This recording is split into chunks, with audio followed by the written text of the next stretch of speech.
At the start of the movie, Aryong, the daughter of the powerful Black Dragon leader in Hong Kong, is performing a sword dance. During one of her father's grand gatherings, tensions rise when members of a rival gang try to demean her, attempting to humiliate her father. However, Aryong refuses to back down. With grace and composure, she performs a skilled dance through the hall, showcasing her impressive swordsmanship, leaving the guests in awe. But things take a dangerous turn when one of the members deliberately smashes a glass and throws the shards onto the floor, causing Aryong's foot to bleed. Despite the pain, Aryong pushes through, flipping and expertly twirling her sword, determined not to show any weakness to the rival gang. However, the guests' mockery and laughter intensify, and Aryong's frustration finally boils over. In one swift, powerful motion, she stabs the hand of the member who had earlier thrown the glass shards. This instantly turns the other members hostile, but Aryong's father quickly steps in to settle the situation.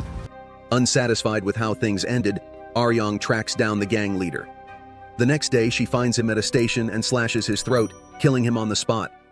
After the funeral of the fallen gang member, tensions escalate further as one of the high-ranking members vows revenge, targeting Aryong to avenge his comrade. Worried for his daughter's safety, Aryong's father arranges for her to be sent to a trusted friend, the Big Boss, a powerful gang leader based in Korea. In the following scenes, a low-level member of Big Boss's gang, Han Ki-chul, is assigned the task of looking after Aryong because it's believed that he can understand Chinese. However, the reality is that Ki-chul doesn't know the language at all. The next day, Ki-chul and his team head to the airport to pick up Aryong, expecting to meet a male gangster. To their surprise, they are greeted by a stunningly beautiful woman who gives them a cold, distant attitude, adding to the communication barrier. None of them speak Aryong's language, and she is equally unfamiliar with Korean.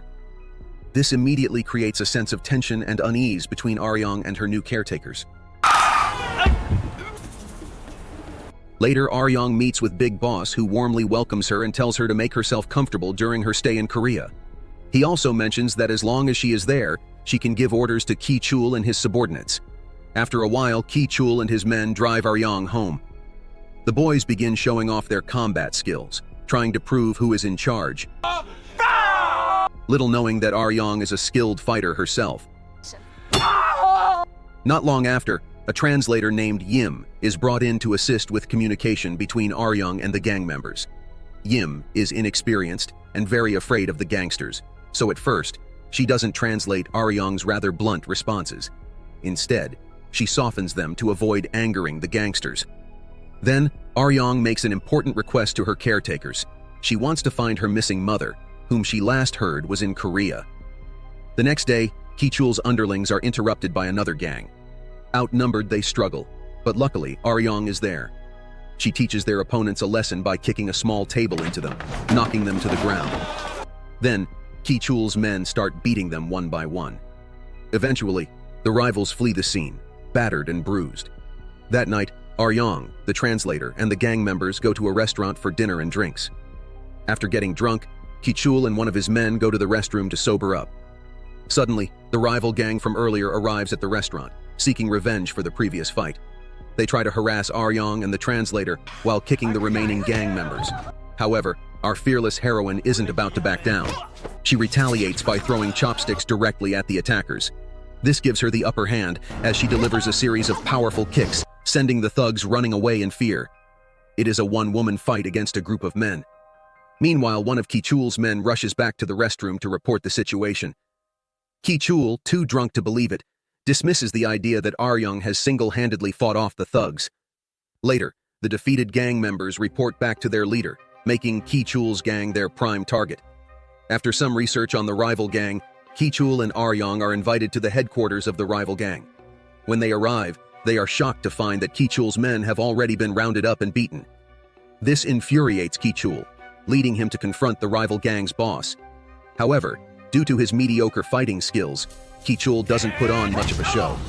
Fortunately, Aryong has his back. She grabs a nearby plate and flicks a peanut directly at the boss's face.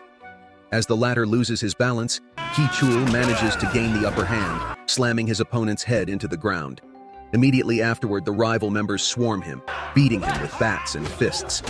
Despite being outnumbered, Ki Chul remains alert, fulfilling his duty of protecting Aryong. But our skilled warrior has seen enough. She pushes Ki Chul aside, ready to take on the group of opponents herself. Though she is also outnumbered, Aryong manages to land a series of powerful kicks, disabling her enemies in seconds. The attackers lay helpless on the floor while Ki Chul stands there, stunned, finally realizing Aryong's extraordinary combat skills. Shortly after the victory, Ki Chul and the team decide to head home. His inexperienced men are left deeply impressed and somewhat fearful of the powerful woman. Later that evening, Ki Chul and Aryong relax outside in the garden, sharing a few drinks. Despite the obvious language barrier, Ki Chul begins to develop feelings for Aryong, and it seems like she is also enjoying his company. The next morning, all the team members sit together for breakfast. Compared to her initial rudeness, Aryong begins to show a bit more kindness toward them. However, the translator now starts delivering her words with a more commanding tone, making Ki Chul's underlings feel intimidated. It turns out she enjoys teasing them. Later, Ki Chul and his men return to their headquarters, where the rival gang boss admits defeat. Impressed, the big boss promotes Ki Chul from a low-level thug to his right-hand man. Meanwhile, back in Hong Kong, a high-ranking gang member is still determined to seek revenge on Aryong. He sends professional assassins to track her down in Korea. Aryong and her team are having fun in the city when their outing is suddenly interrupted by the arrival of the assassins.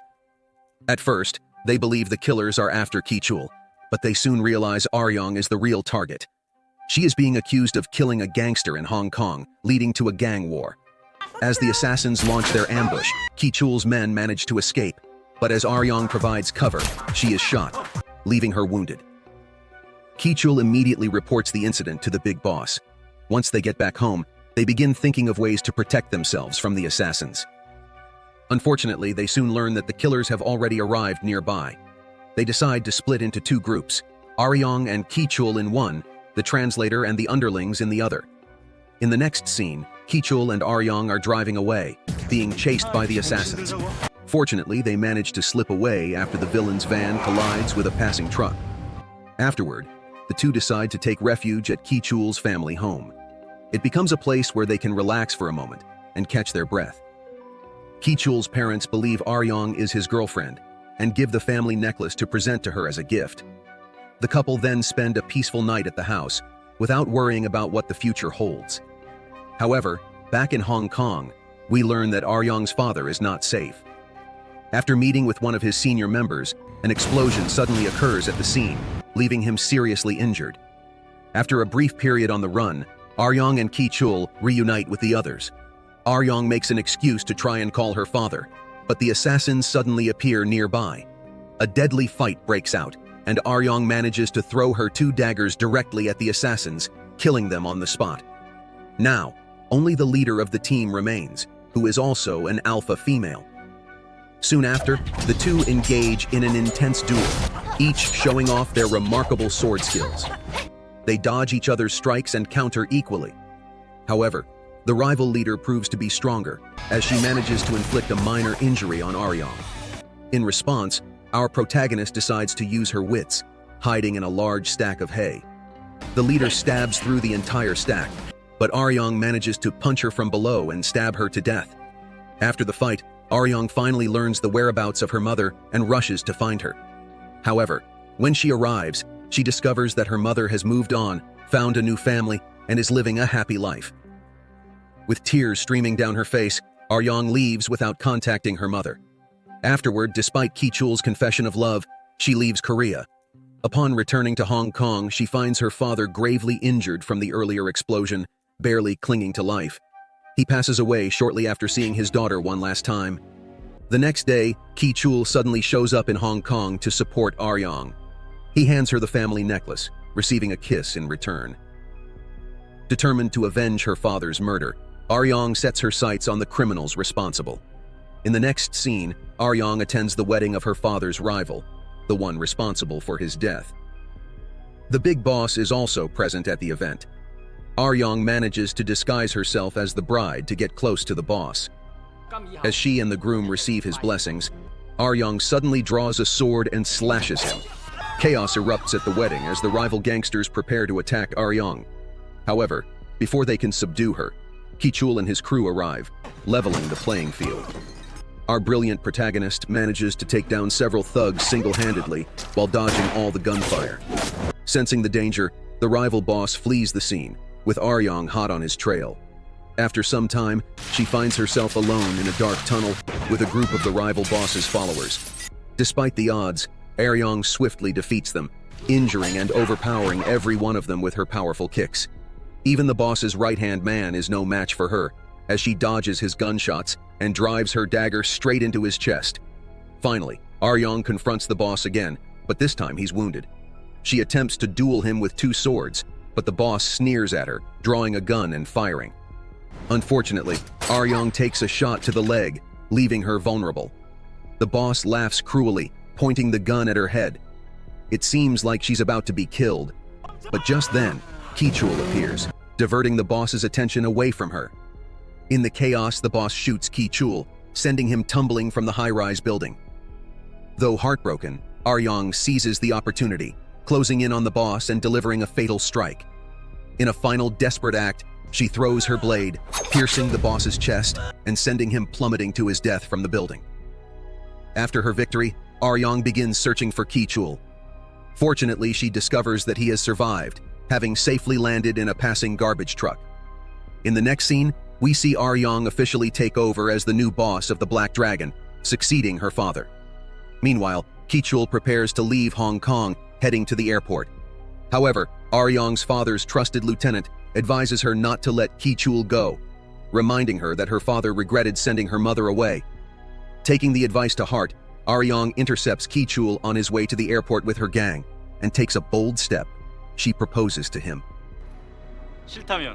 The movie ends on a touching note as Ki-chul accepts Aryong's proposal, and they embrace on the highway, the future of Hong Kong's new power couple looking bright.